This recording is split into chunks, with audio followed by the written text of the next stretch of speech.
Shalom Bapak Ibu Saudara semuanya. Shalom. Mari kita bangkit berdiri bersama, kita akan mulai kebaktian kita hari ini. Terima kasih Tuhan, terima kasih Bapa. Kami bersyukur untuk hari ini, kami bersyukur untuk pagi ini. Kami boleh ada di tempat ini sebagaimana kami ada dengan segala keadaan kami. Kami bersyukur Tuhan untuk hari-hari yang boleh kami lewati Tuhan, baik dalam suka maupun duka. Engkau Tuhan kami yang setia, Bapa kami yang setia, tidak pernah meninggalkan kami. Saat ini kami mau naikkan setiap pujian dan penyembahan kami. Kami mau angkat hati kami, kami mau berikan korban syukur kami. Sebab kami tahu Engkau Bapa yang mengasihi kami.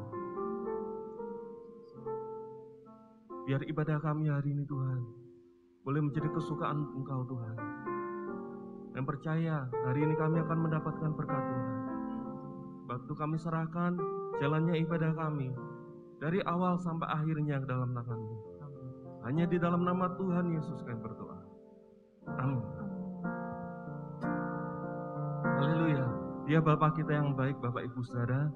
Dia tidak pernah meninggalkan kita, Dia Bapa kita yang setia. Kalau kita boleh ada hari ini sebagaimana kita ada, itu semua karena berkat Tuhan, itu semua karena kemurahan Tuhan. Hari-hari yang boleh kita lalui, baik dalam suka maupun duka, hingga kita ada saat ini, itu semua karena berkat Tuhan kita. Mari kita puji Dia. Ku tahu Bapa peliharaku.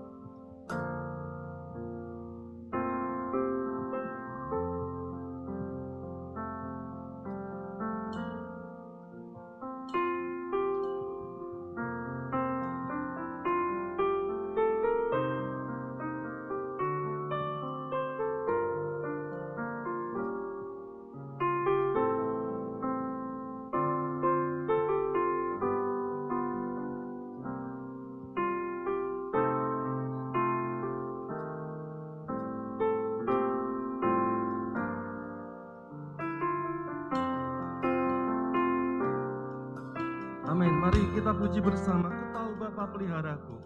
Tahu Bapa peliharaku. Dia baik. Dia baik. Dia baik. Ku yakin Dia selalu sertaku. Dia baik bagiku. Ku tahu Bapa peliharaku.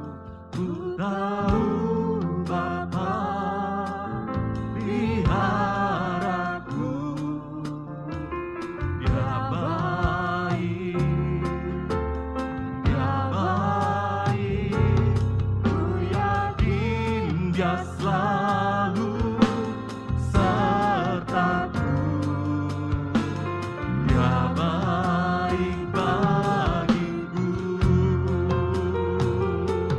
Lewat badai cobaan, semuanya mendatangkan kebaikan. Ku tahu Bapa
dalam hidup kami Tuhan. Semua yang saat ini kami miliki, semua karena Tuhan baik, semua karena Tuhan mengasihi kami, dan semuanya terlalu ajaib buat kami. Waktu kami mau memuji-muji Engkau Tuhan, kami mau katakan Engkau ajaib Tuhan, Engkau besar, bahkan Engkau mengasihi kami.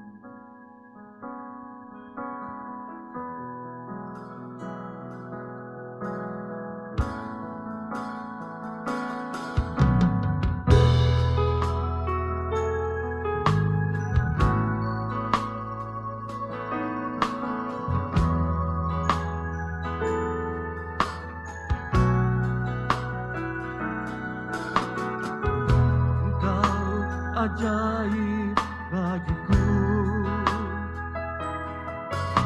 tak ada yang tak mungkin bagimu. Engkau yang telah berfirman dan semuanya jadi. Tuhan, Engkau ajaib bagiku. Tuhan, Engkau ajaib. Engkau ajaib bagiku, tak ada yang tak mungkin bagimu. Semua yang ku saksikan perbuatan tanganmu. Tuhan, Engkau ajaib bagiku. Percaya tiada yang mustahil, mujizat masih ada dalam hidupku. Sembuhkan sakitku, pulihkan jiwaku, mujizat masih ada bagiku.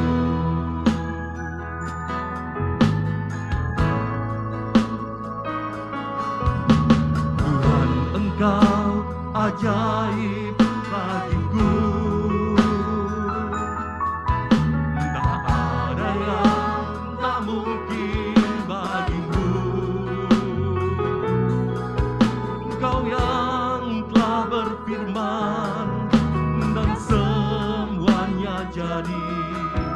Tuhan, Engkau ajaib bagiku. Engkau ajaib bagiku, tak ada yang tak mungkin bagimu. Semua yang ku saksikan perbuatan tanganmu. Tuhan, Engkau ajaib bagiku. Percaya tiada yang mustahil, mujizat masih ada dalam hidupku. Sembuhkan sakitku, pulihkan jiwaku, mujizat masih ada bagiku.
percaya kesetiaan-Mu, kebaikan-Mu Tuhan.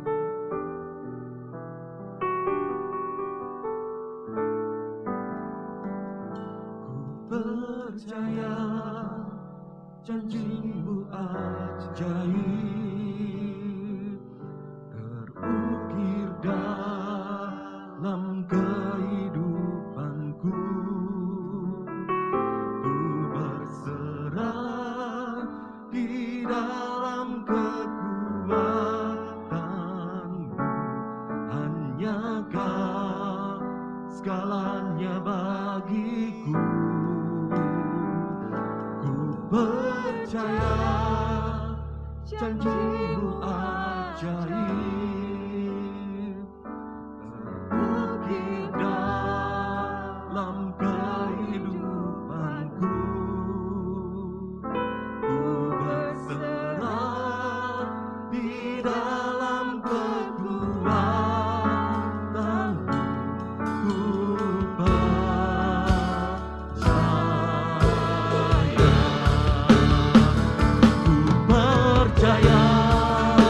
janji-Mu ajaib terukir dalam kehidupanku. Ku berserah di dalam kekuatan-Mu, hanya Kau segalanya bagiku. Percaya janji-Mu ajaib terukir dalam kehidupanku. Ku berserah di dalam kekuatan-Mu. Ku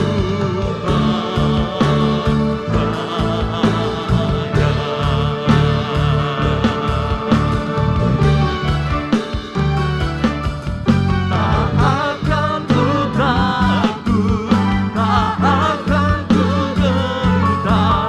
Kaulah imanku, Kaulah Tuhanku.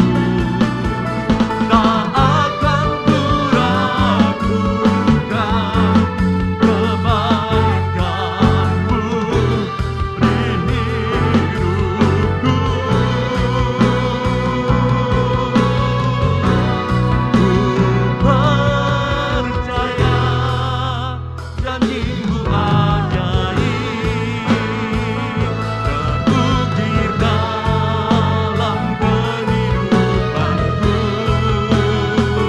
Ku berserah di dalam kekuatan-Mu, hanya Kau segalanya bagiku. Ku percaya janji-Mu ajaib terukir dalam kehidupanku. Ku berserah di dalam kekuatan-Mu. Ku percaya. Ku berserah di dalam kekuatan-Mu.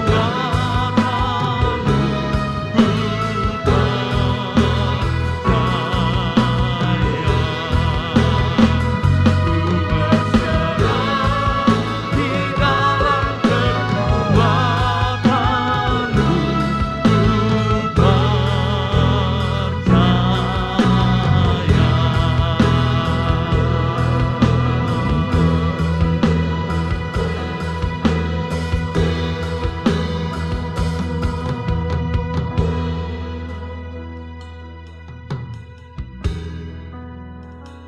Terima kasih Tuhan buat pagi hari ini kami boleh datang bersama-sama Tuhan untuk memuji memuliakan nama-Mu Tuhan. Biarlah Tuhan setiap kami pada pagi hari ini boleh mempersiapkan hati kami Tuhan, mempersiapkan pikiran kami Tuhan untuk fokus mendengarkan firman-Mu Tuhan. Biarlah apa yang boleh disampaikan nanti oleh Om Sandy boleh menjadi kekuatan bagi setiap kami Tuhan. Tuhan berbicara pribadi lepas pribadi kepada setiap kami, sehingga kami boleh mendapatkan kekuatan yang baru Tuhan, yang daripada Engkau Tuhan. Biarlah Tuhan penuhkan sukacita bagi setiap kami Tuhan untuk mendengarkan firman-Mu Tuhan. Kami mau menyerahkan jalannya pemberitaan firman-Mu ke dalam tangan-Mu Tuhan. Hanya Tuhan yang berbicara bagi setiap kami. Kami serahkan semuanya dalam tangan-Mu, hanya di dalam nama Tuhan Yesus. Kami siap untuk mendengarkan firman-Mu. Haleluya, amin. Amin, puji Tuhan. Shalom. Shalom. Puji Tuhan ya. Haleluya. Langsung saja ya. Kita akan membuka Kisah Rasul pasal 1 ayat 3. Kita baca bersama, 2, 3. Kepada mereka ia menunjukkan dirinya setelah penderitaannya selesai. Dan dengan banyak tanda ia membuktikan bahwa ia hidup. Sebab selama 40 hari ia berulang-ulang menampakkan diri dan berbicara kepada mereka tentang kerajaan Allah. Amin. Ya. Di bagian akhirnya saya highlight, ia berulang-ulang menampakkan diri dan berbicara kepada mereka, mestinya segala hal berkaitan tentang kerajaan Allah. Ya, semua hal yang berkaitan dengan kerajaan Allah. Ya, nah saya awali dengan satu pertanyaan. Ya, kalau saya tanya kepada Anda, apa yang Anda ketahui tentang Indonesia? Saya yakin kita semua masing-masing akan punya jawaban yang luas. Ya, kenapa kok bisa begitu? Karena kita warga Indonesia, kita lahir, kita tumbuh besar, dan kita tinggal di Indonesia. Bahkan sejak kecil kita dididik segala hal tentang Indonesia. Benar ya? Tapi kalau saya tanya kepada Anda, apa yang Anda ketahui tentang misalnya Amerika? Atau tentang China? Saya rasa mungkin tidak banyak lah Anda yang bisa kasih jawaban. Ya, kalaupun ada, saya yakin juga tidak banyak yang Anda bisa sampaikan. Ya, kecuali mungkin ada di antara Anda yang pernah tinggal di sana. Atau setidaknya, ya, mungkin Anda pernah belajar tentang negara itu. Ya, apalagi seandainya Anda berencana pergi ke tempat itu, ya, Anda mau pergi ke China, ke Tiongkok. Apa yang harus Anda lakukan? Minimal mesti belajar bahasa Mandarin. Dan juga beberapa manner, ya. Apa itu manner? Tata, apa namanya manner ini apa ya? Tata adat istiadat lah yang penting untuk Anda ketahui, ya. Nah, tapi kalau saya tanya misalnya, apakah Anda tahu tentang Mozambik? Ada yang tahu Mozambik? Negara di mana itu Mozambik? Saya ragu. Ada yang tahu, ya. Nah, bagaimana jika kemudian saya bertanya, apa yang Anda ketahui tentang kerajaan surga? Ya, apa bedanya kerajaan surga dengan kerajaan Allah? Ada yang tahu enggak? Jangan ngomong beda tulisan ya. Apa beda kerajaan Allah dengan kerajaan surga? Tahu enggak? Ya. Nah, tadi kita membaca ya. Sebab selama 40 hari ia berulang-ulang menampakkan diri dan berbicara kepada mereka segala hal yang berkaitan tentang kerajaan Allah. Ini Tuhan lakukan kepada siapa? Kepada 11 rasul. Anda bisa baca ayat 2 itu. Ya. 11 rasul ini sudah mengikuti Tuhan selama 3,5 tahun. Nah, kepada mereka yang sudah mengikuti 3,5 tahun ini, Tuhan masih menambahkan segala hal yang perlu mereka ketahui berkaitan dengan kerajaan Allah. Nah, bagaimana dengan Anda? Anda sudah berapa lama ikut Tuhan? Apa yang sudah Anda ketahui tentang kerajaan Allah? Ya. Itu yang ngikuti Tuhan itu 3,5 tahun. Ya. Nah kita gimana? Aduh, iya. Nah tentu khotbah hari ini tidak dapat menyulap Anda. Tiba-tiba Anda tahu segala sesuatu tentang kerajaan Allah atau kerajaan surga. Tetapi setidaknya dari apa yang saya sampaikan ini, saya harap yang saya sampaikan ini memicu keinginan Anda untuk mengerti lebih dalam tentang kerajaan Allah. Apa itu kerajaan Allah? Apa itu kerajaan surga? Mau ke sana kan ya? Saya tanya nih, mau ke sana enggak ini? Hah? Mau ke sana enggak? Enggak mau? Enggak mau, enggak usah belajar. Buat apa kita belajar tentang kerajaan Allah kalau kita enggak mau? Ya. Kan tadi kita sudah sepakat.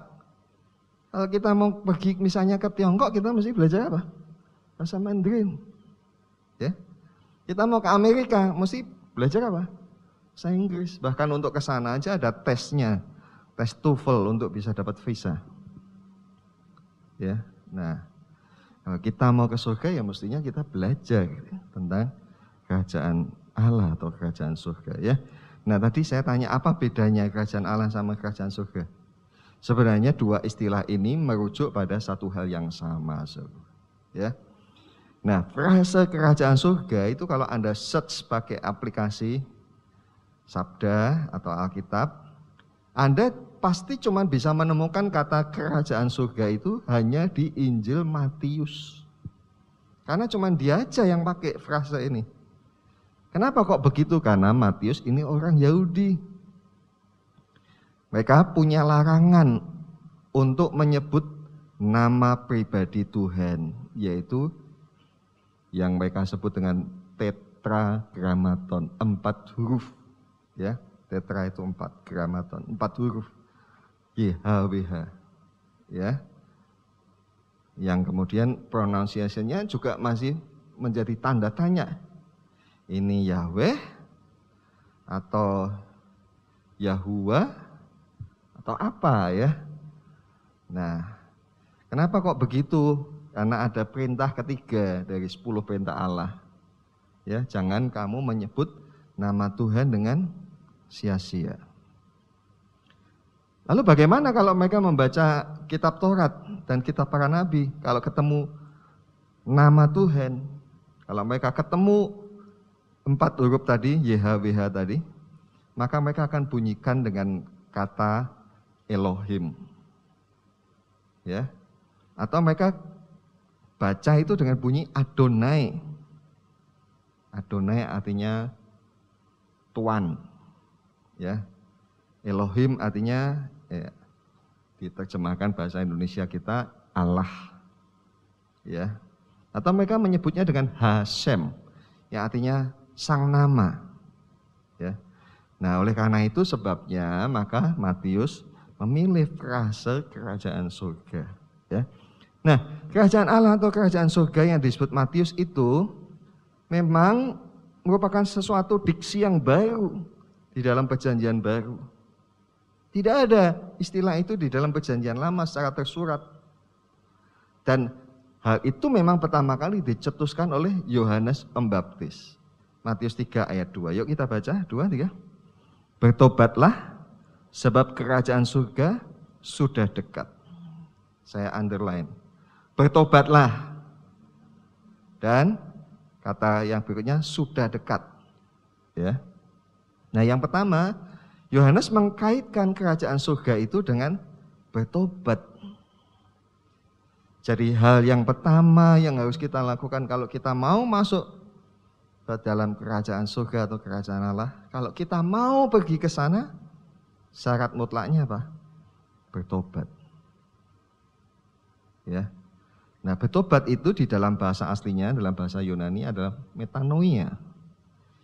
Ya, yang artinya berubah pikiran, ya, merubah pikiran kita, ya, melakukan perubahan pikiran. Kenapa kok pikiran kita mesti berubah? Karena pikiran mempengaruhi perbuatan. Ya, saya contohkan, Ya. Kalau kita tidak berubah pikiran kita masih ya apa yang kita terima dari orang tua, dari lingkungan, dari guru kita, ya, pengaruh-pengaruh lingkungan, ya. Misalnya kita disakiti. Ya. Maka pikiran kita mengatakan apa? Bales. Tetapi Tuhan mengatakan jangan bales. Dan supaya kita bisa melakukan itu, kita harus sepakat. Ya, aku sepakat dengan kata-kata Tuhan. Jangan balas. Sebab pembalasan haknya Tuhan. Ya, apalagi contohnya? Ya, waduh, aku kekurangan ini.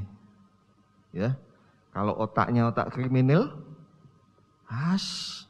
sikat aja, ambil aja. Yang penting ada yang dimakan, ada yang bisa dipakai. Punya siapa? Masa bodoh. Kalau kita mau masuk surga, ini harus berubah. Ya, contoh lagi, ya. Waduh, nek aku ngasih pasti aku kekurangan nanti. Ya. Nah, kalau kita mau berubah, apa yang Tuhan katakan? Kalau kita kasih, kita nanti dikasih, ya. Nah, jadi kita ini harus berubah memang pikiran kita, karena pikiran kita menentukan perbuatan kita. Yang kedua, tadi Yohanes mengatakan kerajaan surga sudah dekat, ya. Kalau dikatakan sudah dekat itu artinya, mestinya hal kerajaan surga mestinya bukan sesuatu yang baru buat orang Yahudi. Ya, itu pasti sesuatu yang sudah mereka ketahui. Walaupun memang tidak ada diksinya yang tersurat kerajaan surga atau kerajaan Allah. Tetapi mereka pasti sudah tahu itu. Bahkan ketika dikatakan sudah dekat, itu berarti sesuatu yang sudah ditunggu-tunggu. Sesuatu yang sudah dijanjikan. Ya, misalnya nih saya berkata kepada anak saya, Jess, itu GoFood-nya udah deket itu. Udah nyampe pos satpam tuh. Ya. Ketika saya katakan itu kan dia udah tahu, oh saya pesen makanan. Ya, tapi ketika saya mengatakan itu kepada adiknya yang saya enggak kasih tahu, itu kamu keluar itu. Tunggui. Ya. Yang enggak tahu adiknya akan apa? Lah ada apa? Nah, baru saya jelaskan. Itu GoFood nanti datang. Ya. Ketika dikatakan sudah dekat, itu sudah ditunggu berarti, sudah dijanjikan. Dan tentang kerajaan surga atau kerajaan Allah itu semuanya sudah ditulis sebenarnya oleh nabi-nabi mereka. Ya, contohnya ya. Kita akan membuka kitab Nabi Daniel pasal 2. Kita baca ayat 44. Bersama 2, 3. Tetapi pada zaman raja-raja, Allah semesta langit akan mendirikan suatu kerajaan yang tidak akan binasa sampai selama-lamanya. Dan kekuasaan tidak akan beralih lagi kepada bangsa lain. Kerajaan itu akan meremukkan segala kerajaan dan menghabisinya. Tetapi kerajaan itu sendiri akan tetap untuk selama-lamanya. Ya. Sekarang kita tambah dengan bacaan berikutnya, Daniel pasal 7 ayat 13 dan 14. Bersama, 2, 3. Aku terus melihat dalam penglihatan malam itu, tampak datang dengan awan-awan dari langit, seorang seperti anak manusia. Datanglah ia kepada yang lanjut usianya itu, dan ia dibawa ke hadapannya. Lalu diberikan kepadanya kekuasaan dan kemuliaan dan kekuasaan sebagai raja. Maka orang-orang dari segala bangsa, suku bangsa, dan bahasa mengabdi kepadanya. Kekuasaannya ialah kekuasaan yang kekal, yang tidak akan lenyap, dan kerajaannya ialah kerajaan yang tidak akan musnah. Amin ya. Nah ini perlu Anda catat ya. Ini informasi yang penting buat Anda ketahui. Coba Anda lihat itu di dalam aplikasi atau di Alkitab Anda. Daniel pasal 2. Judulnya apa? Mimpi Nebukadnezar.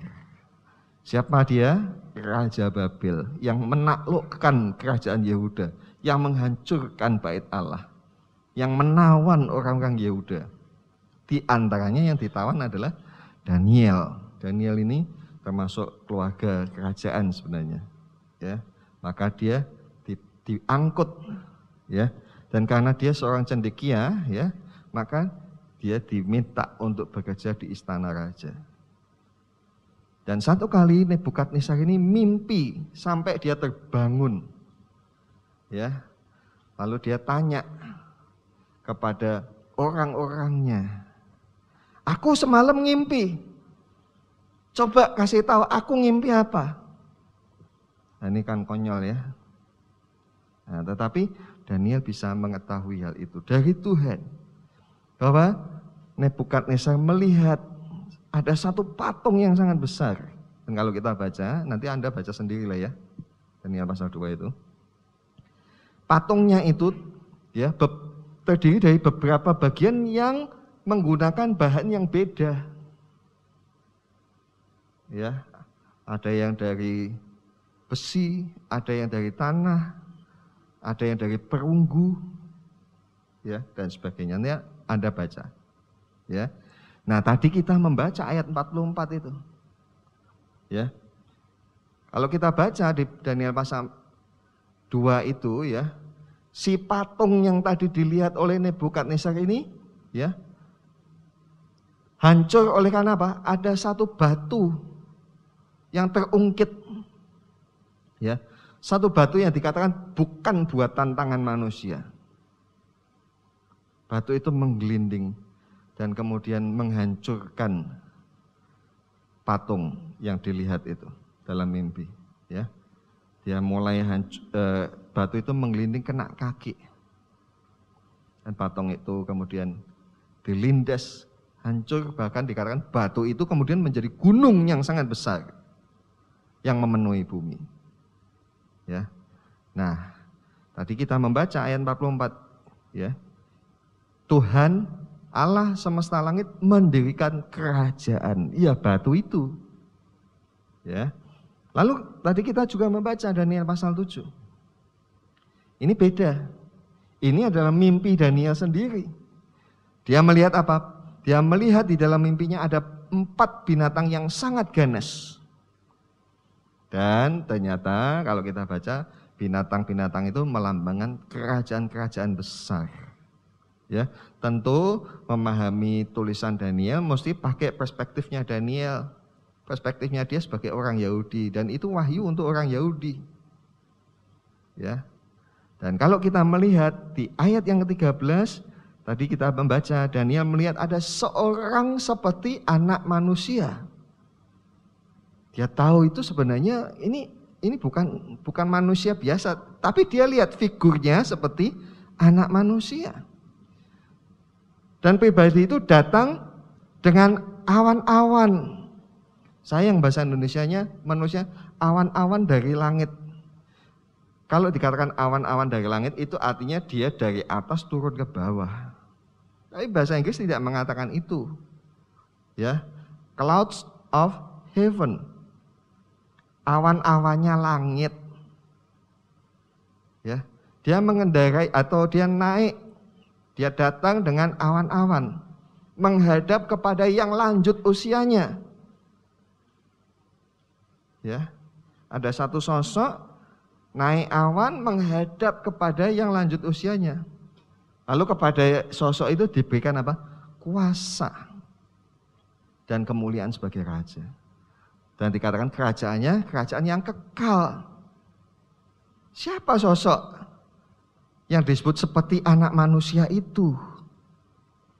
Dan kita semua pasti bisa membuat persepsi yang sama, yaitu apa?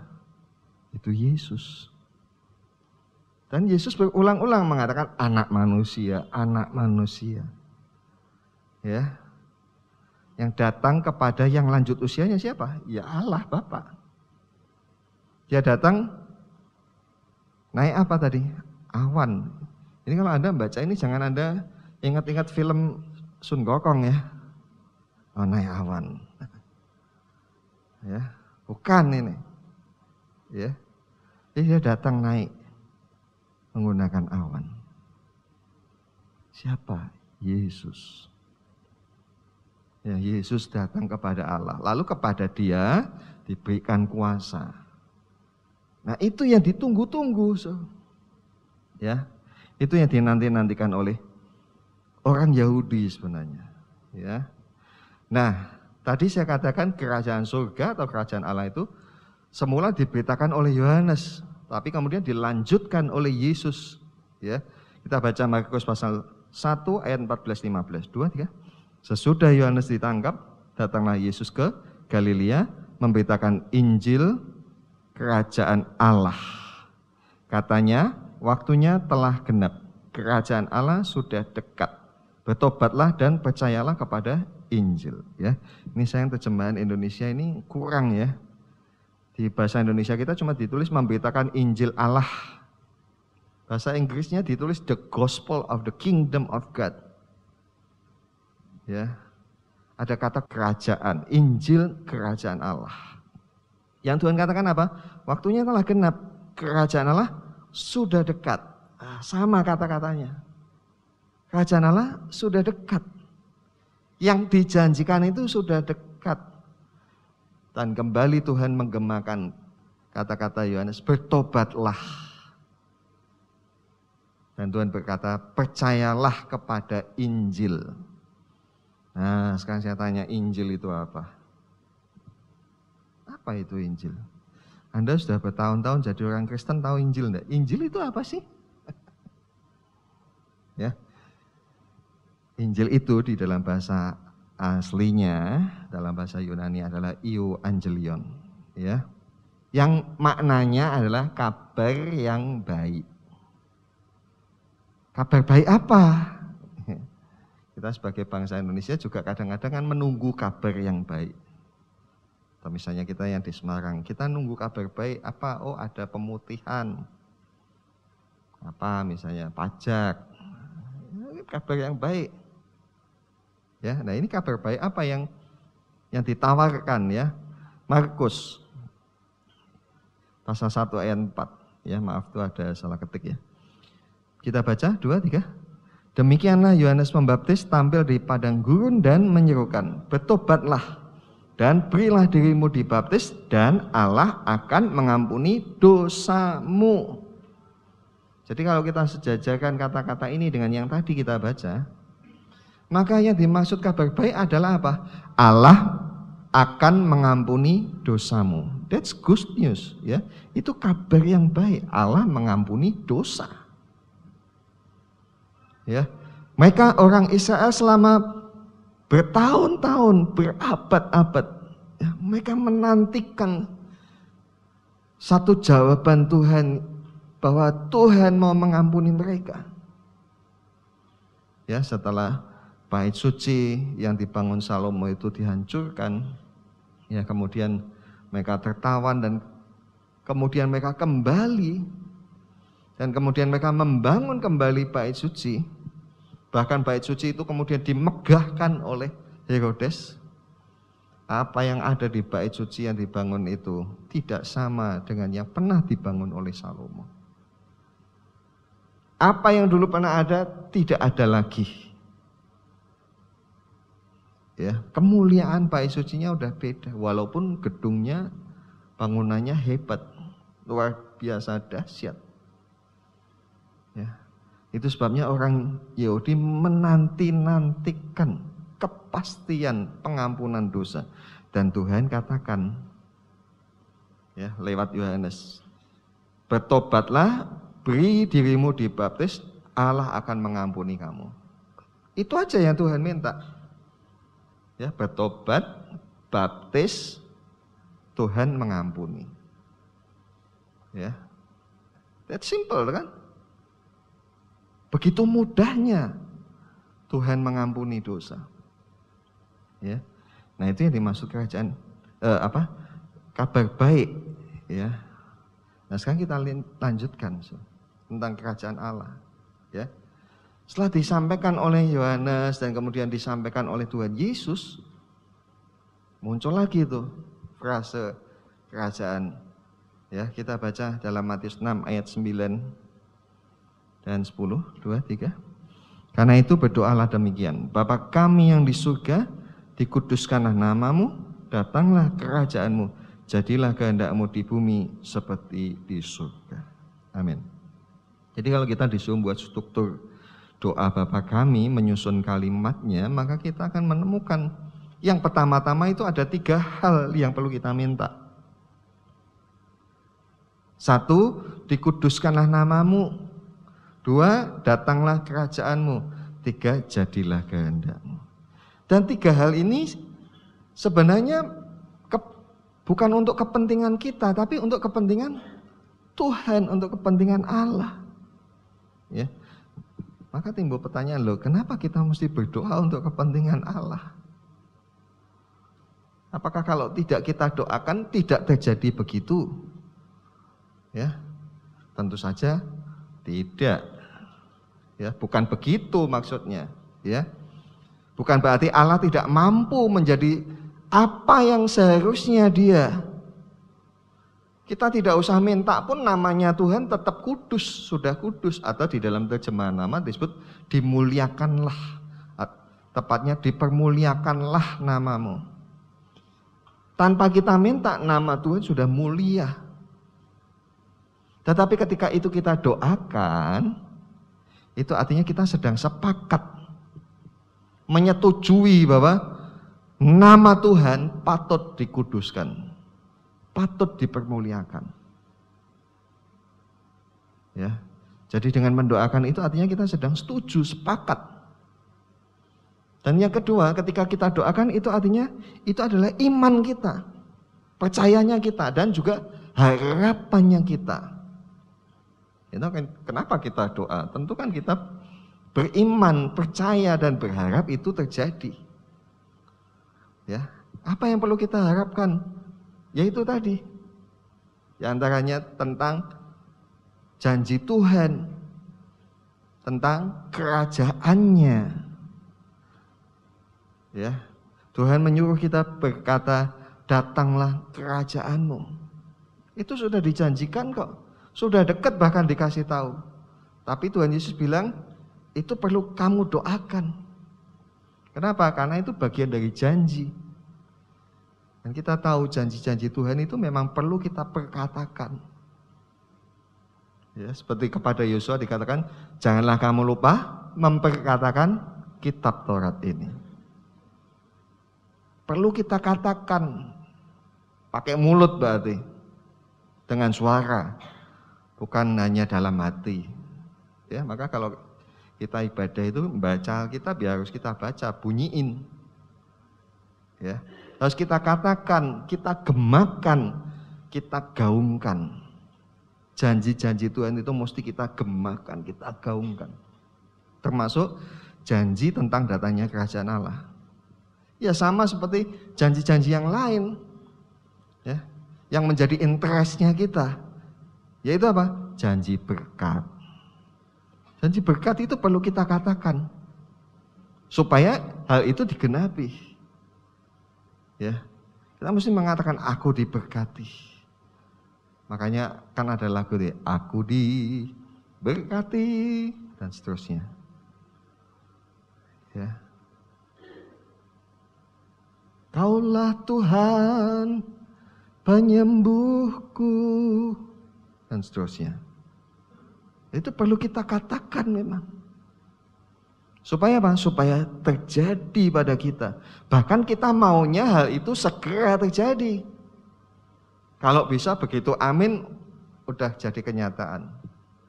Nah kalau kita menginginkan hal itu, kenapa kita tidak mau mengatakan dan mendoakan yang Tuhan suruh? Datanglah kerajaanmu. Mestinya kita minta itu kerajaan Allah segera datang. Ya. Nah, apa yang terjadi kalau kerajaan Allah datang? Ya, yang terjadi tadi sudah kita baca. Yesus akan menjadi raja. Ya, saya tanya kepada Anda setuju enggak kalau Yesus jadi raja? Raja segala bangsa, raja atas seluruh bumi, setuju enggak? Ya, kalau ada pemilihan presiden, Anda setuju enggak orang itu jadi presiden kita? Tentu kan kita milih ya. Siapa? Ya kita orang Indonesia biasanya sukanya orang itu, pemimpin itu mestinya begini. Itu kan kita punya kriteria. Nah, kalau Yesus dikatakan akan jadi raja, apakah dia masuk kriteria? Wah, masuk banget ya. Dia akan menjadi raja segala bangsa. Pertanyaan saya, pernah enggak Anda bayangkan Yesus jadi raja? Pernah enggak kepikir di dalam benak Anda, Yesus ini jadi raja atas segala bangsa? Ya mungkin enggak pernah kepikir karena enggak pernah tahu, enggak pernah baca. Hari ini dikasih tahu. Sekarang saya minta bayangkan itu Yesus jadi raja. Dia memerintah di atas muka bumi ini. Mungkin enggak? Mungkin enggak Yesus jadi raja atas muka bumi ini? Maka pertanyaan terakhirnya, apakah Anda benar-benar apakah Anda benar-benar Anda ingin dia menjadi raja? Ya. Kita sering sudah nyanyi. Engkaulah Tuhan, Engkaulah Raja. Itu yang dalam persepsi Anda, dalam benak Anda, kalau nyanyi itu tuh Yesus jadi raja, raja apa sih? Raja beneran atau raja bohong-bohongan? Raja dalam tanda kutip pengertian kita, raja dalam roh saja, atau betul-betul dia jadi raja memerintah atas seluruh bumi ini? Ya. Nah, janjinya firman Tuhan mengatakan dia akan jadi raja. Dan bukan hanya itu, ya. Kalau Anda melanjutkan bacaan tadi Daniel pasal 7, sekarang kita baca ayat 18 bersama 2, 3. Sesudah itu orang-orang kudus milik yang maha tinggi akan menerima pemerintahan dan mereka akan memegang pemerintahan itu sampai selama-lamanya, bahkan kekal selama-lamanya. Amin. Saya underline itu. Orang-orang kudus milik yang maha tinggi akan menerima pemerintahan.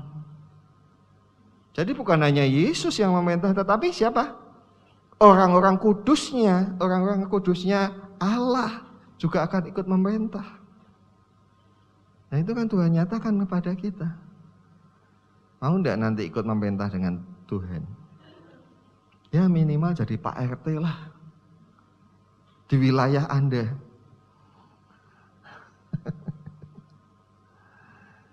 Ya. Apa syaratnya? Jelas. Hidup kudus. Jadi kalau mau ikut memerintah dengan Tuhan, ya sekarang hiduplah kudus. Ya, artinya apa? Yang memilih untuk menderita daripada berbuat dosa. Milih kudus, milih susah enggak apa-apalah daripada bikin dosa. Ketika saya menulis kalimat ini, yang terbayang di benak saya satu tokoh Alkitab yang hebat. Siapa? Yusuf. Yusuf itu digodain loh sama istri Potifar. Anda kira istri Potifar itu nenek-nenek tua, peot, keriput, ompong. Enggak, masih muda itu, cantik. Istri pejabat ini. Digoda, dia pilih apa? Dia pilih pergi dengan resiko difitnah. Kalau kamu pergi, aku teriak loh. Jangan pergi. Kalau kamu pergi, aku malah teriak loh. Tapi dia pilih pergi. Dan dia tahu kalau dia pergi, dia kabur, dia dikeroyok pasti. Dalam benak pikiran saya, wah Yusuf pasti digebukin dah itu. Apalagi dikatakan goda istri pejabat tinggi kerajaan Mesir, wah digebuki itu pasti. Ya. Dan ketika dia sudah naik menjadi orang kedua di tanah Mesir. Ya, dia sebenarnya punya peluang untuk bales saudara-saudaranya yang sudah bikin dia menderita dan susah. Tapi dia memilih untuk apa? Tidak. Hebat ini orang. Ya, sekali lagi kok bisa begitu pikirannya itu. Beda sama pikiran kriminal. Beda sama pikiran orang-orang yang menaruh dendam. Ya. Nah, berikutnya Saudara ya. Jadi sebenarnya masih banyak lagi lah hal-hal yang berkaitan dengan kerajaan Allah. Tentu tidak cukup waktu untuk membahasnya dalam 1-2 khotbah. Bahkan tadi kita membaca 3,5 tahun saja masih kurang itu untuk para murid, sampai Tuhan perlu tambahkan lagi. Karena itu ada satu pesan Tuhan Yesus yang perlu kita perhatikan ya. Matius 6 ayat 33. Bersama kita baca 2-3. Tetapi carilah dahulu kerajaan Allah dan kebenarannya, maka semuanya itu akan ditambahkan kepadamu. Amin. Ayat ini asing? Pasti tidak. Ini ayat ini berkaitan dengan apa? Hal kekhawatiran. Semuanya itu akan ditambahkan kepadamu. Soal apa? Makan, minum, pakai. Tapi sudah kita lakukan. Jujur sendiri, saudara. Anda jujurlah. Anda cari enggak? Ya, nah kata carilah itu ditulis dalam bahasa aslinya dengan bentuk present. Present artinya itu bicara waktu sekarang ya, kini ya. Aktif. Aktif berarti. Dan imperatif. Imperatif itu artinya bentuk perintah. Jadi kata carilah itu ditulis dalam bentuk ya, yang maknanya adalah ini perintah yang harus kita kerjakan secara terus-menerus, berulang-ulang. Ya, jadi harus kita kerjakan ini. Mencari kerajaan Allah ini bukan satu peristiwa selesai. Dalam hidup kita ada peristiwa-peristiwa yang satu kali aja kejadian. Misalnya apa? Lahir. Ya toh? Lahir kan sekali aja itu. Mana enggak? Ya, apalagi menikah. Sekali aja itu. Masih ingat tanggal pernikahan Anda? Udah lupa ya? Gak penting, Pak. Satu lagi. Cuma sekali aja. Mati. Ya. Nah itu satu peristiwa saja, tapi yang ini enggak. Ini harus dikerjakan. Misalnya apa? Bekerja. Ya, saya bekerja menjadi seorang hamba Tuhan. Itu pekerjaan saya. Ya, saya jalankan terus-menerus. Ya, Anda juga, Anda kan kerja sebagai karyawan di sebuah perusahaan. Kalau ditanya, Anda bekerja di mana? Oh, saya kerja di situ. Ya, masih present. Kalau ditanya yang lalu, Anda dulu kerja di mana? Kalau dulu berarti udah enggak lagi berarti. Oh, dulu saya. Tapi ini present. Yang harus kita kerjakan terus-menerus berulang-ulang untuk mencari tentang kerajaan Allah dan kebenarannya. Dan kalau kita mau kerjakan, kita dikasih apa? Semuanya itu. Ya. Nah, ini janji Tuhan. Ya. Mari kita belajar untuk terus belajar firman Tuhan supaya kita tahu rahasia-rahasia kerajaan Allah. Janji-janjinya bagi kita. Apa yang Tuhan janjikan itu proyeksinya Tuhan besar sekali. Ikut memerintah dengan Dia. Wah, siapa kita ya? Jadi kalau ada satu presiden ya, yang ikut memerintah siapa? Tim suksesnya. Pantas enggak? Ya pantas lah. Oh dia ikut susah, ikut merintis, ikut segala macam. Siapa yang nanti kira-kira akan ikut memerintah dengan Tuhan? Oh ya orang-orang yang pasti setia, melayani pasti. Kalau enggak melayani lah, ya enggak pernah keringetan mau jadi staf kepresidenan. Tak mungkin tuh ya. Di dalam kerajaan surga begitu. Kita baca tentang Daud juga ditulis itu nama-nama pahlawan Daud. Siapa mereka? Orang-orang yang mempertaruhkan nyawanya untuk Tuhan. Coba kita mempertaruhkan nyawanya untuk Daud. Coba kita mempertaruhkan hidup kita untuk Tuhan.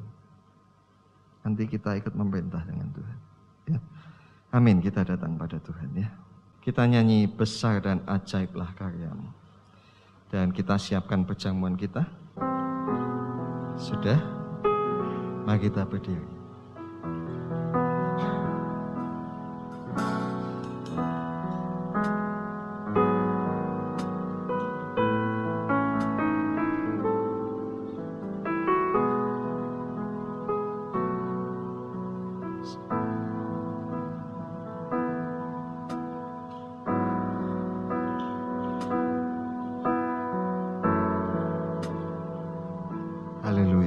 Besar dan ajaiblah.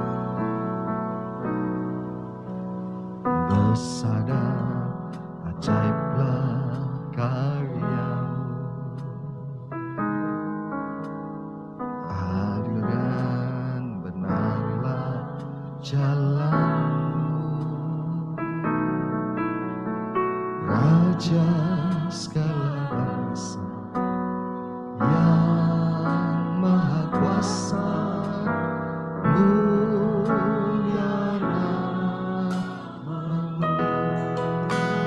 Ya, musik mengalunkan melodinya. Kita mestinya patut mendamba-dambakan Yesus jadi Raja. Kenapa? Karena Dia Tuhan yang adil. Dia Tuhan yang benar. Sampai detik hari ini tidak ada pemerintah yang adil. Tidak ada pemerintah yang betul-betul benar. Tidak ada di muka bumi ini. Ya, pasti ada intrik, ada macam-macam politik. Tapi kalau Tuhan nanti jadi Raja, itu nanti masa di mana keadilan dan kebenaran akan tegak. Ya, mari kita rindukan itu. Tuhan kita layak untuk jadi Raja. Dan kita yang setia melayani Tuhan, kita juga akan ikut memerintah bersama. Haleluya. Besar dan ajaiblah karyamu. Adil dan benarlah jalanmu. Raja segala bangsa, Yesus yang maha kuasa.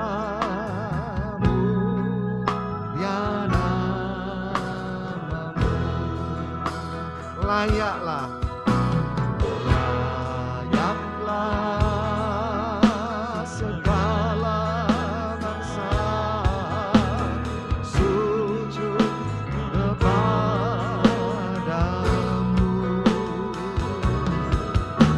Sebab Kau Allah yang kudus, layak besar dan ajaiblah karyamu.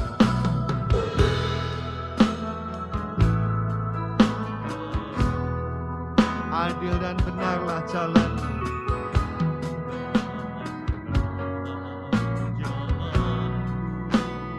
Raja segala bangsa, oh Yesus, Kau layak Tuhan.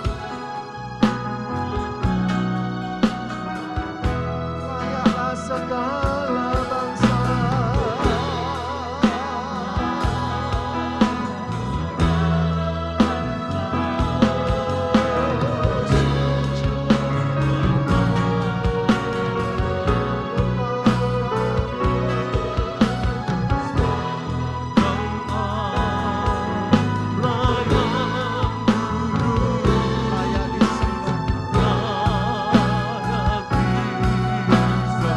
angkat tangan dan pandang Yesus. Mari kita lihat dengan iman kita, Yesus duduk di atas tahta. Sebab Kau Allah yang kudus.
Yesus Tuhan, Dia sudah menebus dunia ini, seisi dunia, semua manusia.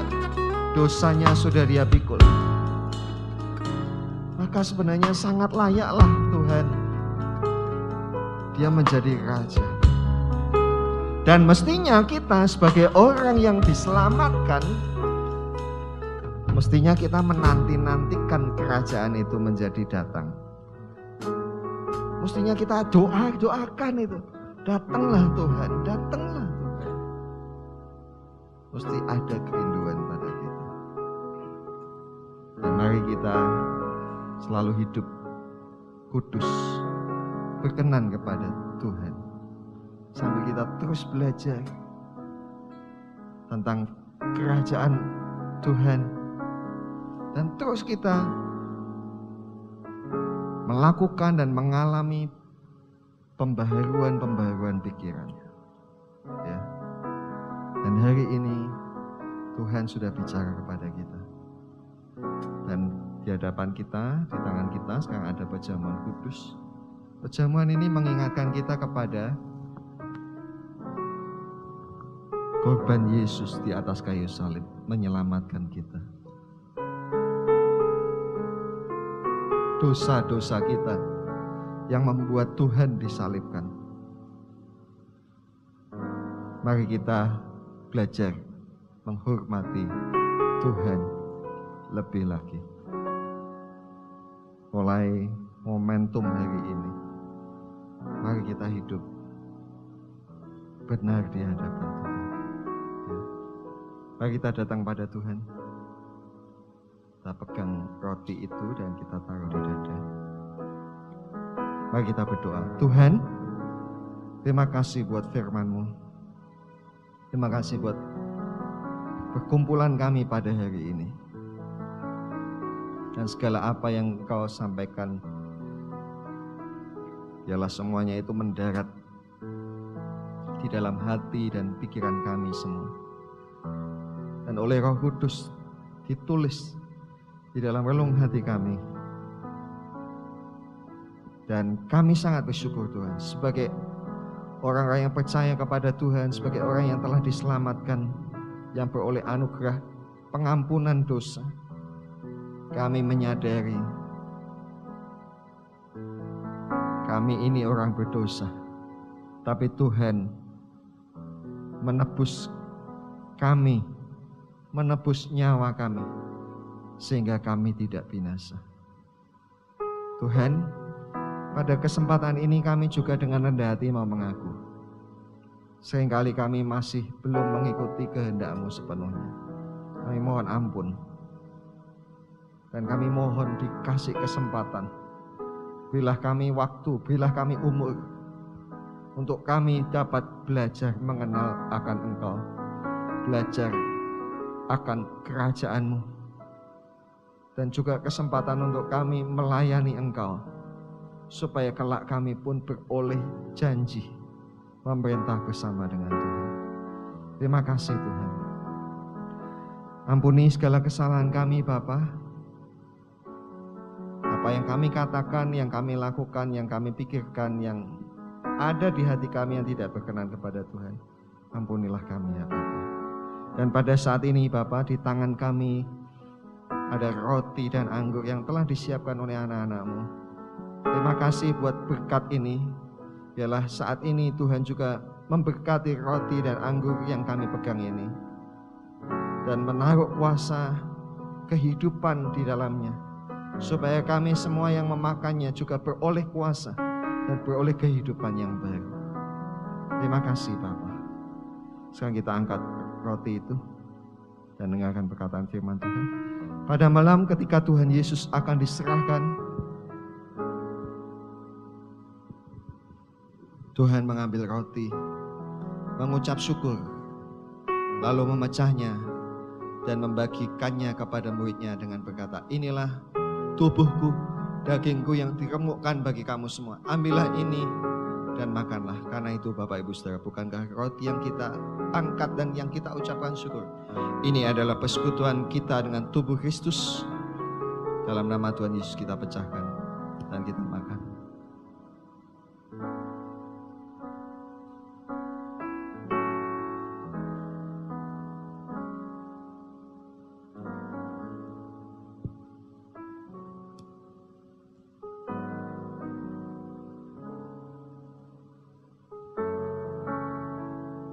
Sekarang kita angkat itu cawan.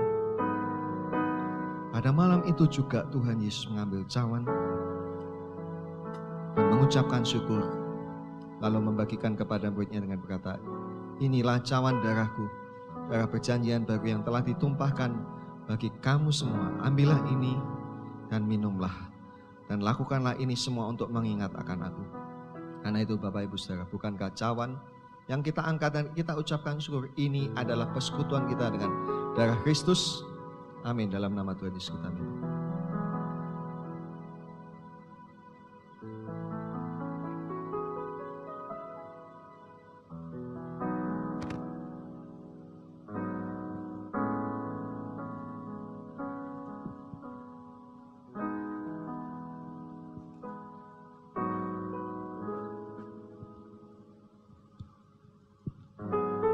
Mari kita menadahkan tangan kita. Terima kasih Bapak untuk hari ini. Kami sangat bersyukur dengan segala kebaikan Tuhan yang Tuhan telah limpahkan dalam kehidupan kami. Penyertaan-Mu, perlindungan-Mu, dan berkat-berkat-Mu bagi kami sepanjang waktu sampai hari ini. Kami sangat bersyukur. Itu sebabnya saat ini kami juga mempersembahkan persembahan-persembahan kami untuk kemuliaan nama-Mu. Kami kuduskan untuk kemuliaan nama-Mu. Terimalah segala persembahan kami, persepuluhan ini juga untuk kemuliaan nama-Mu, supaya setiap orang yang menerima berkat dari persembahan-persembahan kami ini mengucap syukur dan memuliakan Engkau. Terima kasih Bapak. Dan sekarang Bapak, kami juga mohon Engkau mengulurkan tangan ke atas kami semua dan memberkati kami. Karena itu Bapak, Ibu, dan Saudaraku, sekarang terimalah dari Allah Bapa kita berkat, rahmat, pertolongan, kekuatan, kesehatan, dan juga kesembuhan bagi yang lemah tubuhnya. Dan mari kita pulang dan hidup selalu dalam kasih Tuhan Yesus dan penyertaan Roh Kudus. Damai memenuhi hati kita semua. Apa yang kita kerjakan dibuat berhasil. Tuhan beserta kita selalu. Dalam nama Tuhan Yesus. Haleluya. Amin.